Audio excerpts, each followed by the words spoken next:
어젯밤 마지막 장을 덮고 누웠는데 잠이 안 올 만큼 명치 끝에 무거운 추 하나가 달린다.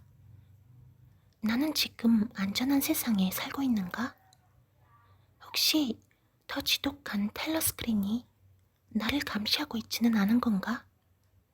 꼬리에 꼬리를 무는 생각으로 두어 시간 뒤척이다가 어쨌든 난 그때보다는 훨씬 풍요롭고 안전한 세상에 살고 있고 소설 속에 등장하는 것처럼 모든 것을 완벽히 통제하는 그런 독재 정권은 현실에는 없다 라는 결론을 내리며 깊은 잠속으로 빠져들 수 있었다. 전쟁은 평화, 자유는 예속, 무지는 힘. 이런 무지막지한 슬로건만 보더라도 인간의 존엄성과 자유가 말살되고 곳곳에서 끔찍한 살상이 자행되고도 남았을 잔인무도한 세상에서 개인의 저항은 비참한 비극으로 끝날 수밖에 없다는 전체주의를 날카롭게 비판한 작가 조지 오웰. 전체주의 사회의 감시와 통제가 미래 사회 어디에서도 일어날 수 있음을 예견한 공포의 미래 소설이다. 조지 오웰은 누구인가? 이 책의 배경이 되는 오세아니아는 영국 사회주의라는 사상의 일당 독재 정권으로 85%의 무산계급, 하층민, 13%의 외부 당원, 중산층, 2%의 내부 당원, 기득권 최고위층으로 구성되어 있다.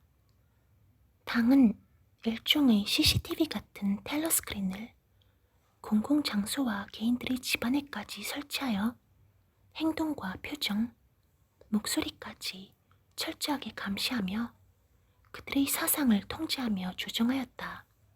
사상죄는 죽음을 수반하는 게 아니다. 사상죄는 죽음 그 자체이다.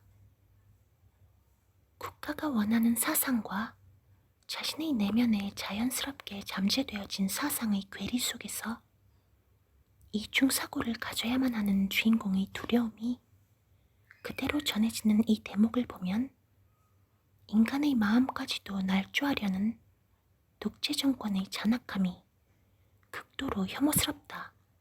그때 모든 사람들이 빅 브라더, 빅 브라더, 빅 브라더 라는 찬가를 낮고 느린 가락으로 반복해서 부르기 시작했다. 독재 권력을 극대화하기 위해 허구인물 빅 브라더라는 절대자를 만들어 복종하고 찬양하게 하였다. 윈스턴은 몸을 세워 똑바른 자세를 취했다. 한 차례 트림이 났다. 뱃속에 든 술이 넘어올 듯 메스꺼렸다. 윈스턴은 노트로 눈길을 돌렸다. 순간 그는 무기력하게 앉아서 생각에 잠겨있는 동안에도 자신이 무의식 중에 글을 쓰고 있다는 사실을 깨달았다. 이번에는 전처럼 서툰 글씨가 아니었다. 그는 펜을 쥐고 매끄러운 종이 위에 큼직한 대문자로 보기 좋게 다음과 같이 똑같은 글을 되풀이하여 써서 반 페이지를 채웠다. 빅 브라더를 타도하자. 빅 브라더를 타도하자. 빅 브라더를 타도하자. 그러나 주인공 윈스턴은 자신의 무의식까지 세뇌시키지 못한 사상죄를 저지르고 만다. 줄거리. 주인공 윈스턴이 같은 건물 진리부의 줄리아에게 사랑한다는 비밀 쪽지를 받게 되면서 윈스턴의 진짜 비극은 시작된다. 개인의 연애는 물론 결혼까지도 철저하게 통제했던 당의 감시를 피해 윈스턴과 줄리아는 비밀 연애를 하게 되고 둘은 당의 사상에 저항하며 비밀단체 형제단에 관심을 가지게 된다. 2%로의 내부 당원인 오브라이언이 형제단의 일원이라고 생각한 둘은 오브라이언의 집을 찾아가 당을 비판하고 충성을 맹세한다. 그러나 오브라이언은 윈스턴의 사상을 오래전부터 의심하고 감시해온 형제단으로 위장한 불순 분자를 색출해내는 백골단이었다. 그리고 그들의 은밀한 은신처를 제공해준 골동품 가게 주인 차링턴 역시 비밀 경찰이었던 것이다.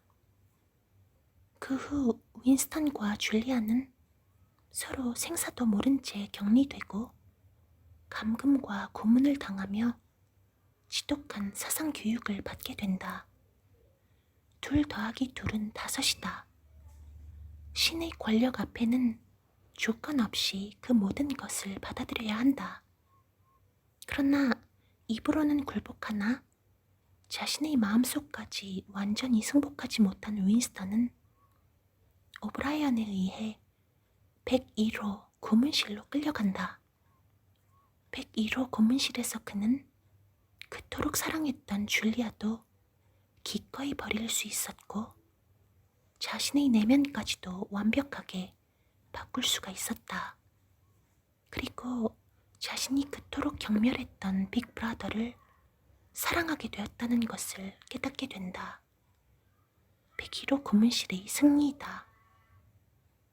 거대한 집의 체제하에서 개인의 저항은 그저 파멸의 지름길이었던 것이다. 과거를 지배하는 자는 미래를 지배하고 현재를 지배하는 자는 과거를 지배한다는 당의 강령에 따라 역사를 날조했던 공무원 윈스턴의 투쟁은 이렇게 끝이 났다. 그는 자신과의 투쟁에서 승리했다. 그는 빅브라더를 사랑했다. 우리는 다음의 사실을 자명한 진리로 받아들인다. 모든 인간은 평등하게 태어났고 창조주로부터 남에게 양도할 수 없는 권리를 부여받았으며 여기에는 생명과 자유와 행복을 추구할 권리도 포함된다. 이러한 권리를 보장하기 위해 정부가 수립된 바, 정부의 권력은 국민의 동의로부터 나온다. 어떤 형태의 정부이든 이러한 목적을 파괴하면 국민은 즉시 그 정부를 바꾸거나 폐지하고 새로운 정부를 세울 권리가 있다. 미국 독립선언문 중의 유명한 구절. 2020년 우리는 분명 다른 세상에 살고 있다. 그러나 오웰이 주는 경고는 절대 잊지 말아야 한다. 그것이 일어나도록 내버려 두지 마라. 그것은 당신에게 달려있다. 아쉽게도 성함은 기억이 나지 않지만 중학교 때 국사 선생님이 해주셨던 어느 한 말씀은 지금도 똑똑하게 기억에 납니다. 역사를 변경하는 가장 쉬운 방법 중에 하나는 명칭을 바꾸는 것이다. 민중운동을 폭동으로, 저항을 반항으로, 비판을 폭력으로 바꾸기만 해도 혹은 반대로 바꿀 수도 있겠죠. 그 역사적 사건의 성질이며 색채가 극명하게 달라지며 따라서 동시대의 국민들 그리고 후세들이 그 사건을 대하는 자세 역시 드라마틱하게 바뀔 수밖에 없다는 이야기였습니다. 교과서에 실린 역사 이야기는 누군가의 주관이 아닌 순도 100%의 객관적 사실이라고 믿어 의심치 않았던 당시 순진했던 중학생인 제게 굉장히 큰 충격으로 다가왔던 말이었어요. 그 한마디가 지금까지도 가슴에 콕 박혀 당연하다고 생각했던 것을 당연하다라고 보는 것에 일부러 물음표를 던져보기도 하는 것 같습니다. 조지 오웰의 대표 소설 1984를 읽으면서 그 선생님이 참 많이 생각났더랬어요. 예전에 어느 블로그에서 많은 CEO, 교수, 학자들이 공통적으로 추천하는 책들 중에 하나가 바로 이 조지 오웰의 1984라는 글을 읽은 적이 있습니다. 책장 한켠에 고이 모셔놓은 지는 제법 꽤 오랜 시간이 지났는데 다른 책들에 밀려 얼마 전에야 마음먹고 집었어요. 디스토피아 소설인 만큼 쉽게 페이지를 넘길 수 있는, 감히 재미있다라고 말하기에는 어려운 책입니다. 1949년에 출간된 소설인데도 21세기가 넘어오고도 20년이 지난 지금의 모습이라고 해도 전혀 이질감이 없을 부분들이 불쑥불쑥 튀어나오죠. 디스토피아 소설이 꾸준한 인기를 끄는 것은 혹시 우리의 모습을 찬란하게 거울에 비춰주기 때문이 아닐까요? 문화와 무리 속에 들어가 있으면 스스로의 얼굴을 파악하기란 매우 어렵지만, 이런 외부 매개체의 소설을 통해 비춰보는 나의 모습, 내 주변의 모습은 생각보다 처절할 때가 있는 것 같습니다. 사견으로 저는 세상에서 일어나는 많은 문제들을 관통하는 공통 분모 중 하나는 특정 그룹의 사람들 아래 다른 그룹에 속한 사람들의 위치를 시스템적으로 한정하고 제어하는 것이 아닐까 생각해요. 인종차별이 좋은 예가 될 수 있을 것 같습니다. 과거 흑인들이 노예였던 시절, 피부가 하얀 사람들의 그룹이 그들과 다른 피부가 까만 사람들의 그룹을 법이라는 시스템으로 그들 발 아래에 머무를 수밖에 없도록 한정했죠. 지금은 사라진 악법이지만 이와 반대로 표면적으로 흑인 인권 운동을 내세우지만 깊숙이 살펴보면 자신과 다른 모습을 가진 사람들을 비하하고 하등시하려는, 결국은 우리는 같은 모습을 일부 발견하기도 해요. 흑인이기 때문에 더 많은 사회적 이익을 누려야 한다고 주장하는 것에서부터 흑인 우월주의에 이르기까지 그런 것이겠죠. 여성 인권 운동도 마찬가지라고 생각합니다. 억압받는 여성들을 돕고 소외되었던 그들의 동등한 인권을 찾아주는 것은 당연히 해야 할 옳은 일이지만, 이것이 도를 넘어 남성들을 단지 남성이라는 이유만으로 그들을 모두 범죄자 혹은 여성보다 존재론적으로 미개한 존재로 여기는 것은 굉장히 옳지 않으니까요. 어디 이뿐일까요? 가족 내, 회사 내, 학교 내에서 이루어지는 위계 질서에 의한 비인격적인 폭력, 장애인들 등등 시야를 넓혀보면 이러한 구분과 차별이 우리 안에 내재되어 있는 악이 아닌가 싶을 정도로 너무나 쉽게 기운 저울들을 발견할 수 있어요. 소설 1984에 나오는 빅브라더스로 명칭되는 지도층과 그 지도층의 철저한 세뇌, 감시, 관리를 받는 일반 시민들, 그 사이의 두터운 갭을 보면서 위에서 열거한 것을 포함한 오늘날의 여러 가지 사회상을 떠올려 볼 수밖에 없었는데, 사람 아래 사람을 둔다는 것이 얼마나 소름 끼치도록 악한 일인지 생각해보지 않을 수 없었습니다. 다민족이 모여 사는 나라에 살고 있는 저는 때로 저와는 완전히 다른 문화와 사고방식을 가진 사람들을 종종 마주하곤 합니다. 판이하게 다른 표현 방식으로 인해 불편하게 느껴지는 것은 사실입니다.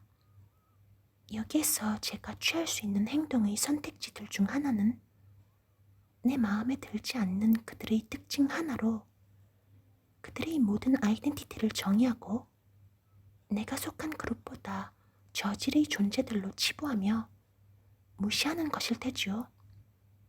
어쩌면 이 선택이 가장 쉬운 것일지도 모르겠어요. 윤리적인 옳고 그름으로 평가되는 것들이 아닌 회색 지대에 있는 것들, 혹은 다르다고 이해할 수 있는 것들에게도 그러한 프레임을 씌우는 것은 매우 빠르고 손쉬운 일입니다. 그건 옳지 않아 라는 생각으로 그렇게까지 마음이 한 방향으로만 흐르지 않게 노력은 하고 있지만 유혹이 있는 것도 사실이에요. 앞으로는 그러한 순간순간의 유혹이 올 때마다 이 책의 내용이 떠오를 것 같습니다. 마음속에 하나의 작은 브레이크 장치가 생긴 것 같아요. 빅브라더스가 시민들에게 강제적으로 요구하는 것은 생각하지 말라입니다. 그들의 표정에서 조금이라도 그들이 생각하는 것과 같은 낌새라도 보이면 순식간에 그들을 잡아갑니다. 끔찍한 고문을 통해서라도 그들이 빅브라더스가 원하는 방향으로만 머무를 수 있는데 사력을 다합니다. 의무적으로 켜놓아야 하는 스크린에서는 쉬지 않고 정신 세뇌를 위한 메시지가 울려 퍼집니다. 그것을 피하려고 하거나 무시하거나 아예 끄려고 하는 것 역시 중범죄에 속합니다. 상상만 해도 너무나도 끔찍해요. 의무적으로 켜놓아야 하는 스크린에서는 쉬지 않고 정신 세뇌를 위한 메시지가 울려 퍼집니다. 그것을 피하려고 하거나 무시하거나 아예 끄려고 하는 것 역시 중범죄에 속합니다. 상상만 해도 너무나도 끔찍해요. 혹시 그 사진 보신 적 있나요? 비만 간을 만들기 위해 일부러 거위의 입을 억지로 벌려 기다란 원통을 꽂아 넣고 쉴 새 없이 음식을 쳐넣던, 표현이 거칩니다만 정말 쳐넣는 것이라고 밖엔 표현이 되지 않았어요. 장면을 찍은 사진이요. 그 사진을 보자마자 극악스러운 잔인함에 저도 모르게 으악이라는 소리를 지르며 바로 스크린에서 고개를 돌릴 수밖에 없었어요. 빅브라더스가 시민들을 향해 하는 일도 이와 크게 다를 바 없습니다. 선별된 메시지로만 이루어진 유인물, 방송, 행사 등을 통해 그들의 자율성과 주도성을 철저히 짓밟습니다. 인간의 뇌는 몸무게에서 2%밖에 차지하지 않지만 열량의 20%를 사용한다고 해요. 이는 어찌 보면 생각하는 건 그만큼 힘든 일이라고 할 수 있겠죠.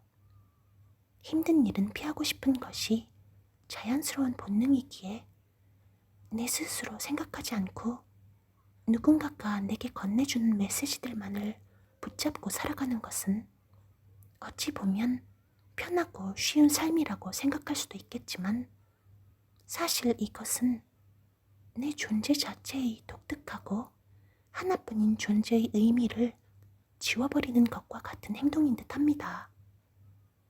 내가 스스로 걸을 수 있는데 걷지 않고 누군가가 태워다 주는 대로만 가다 보면 나의 물리위치적인 자율성이 사라지듯이 내가 스스로 생각할 수 있는데 그 힘을 외부적인 힘을 통해 앗아가 버리는 것은 사고, 그리고 감정적인 자율성을 완전히 강탈당하는 폭력이니까요.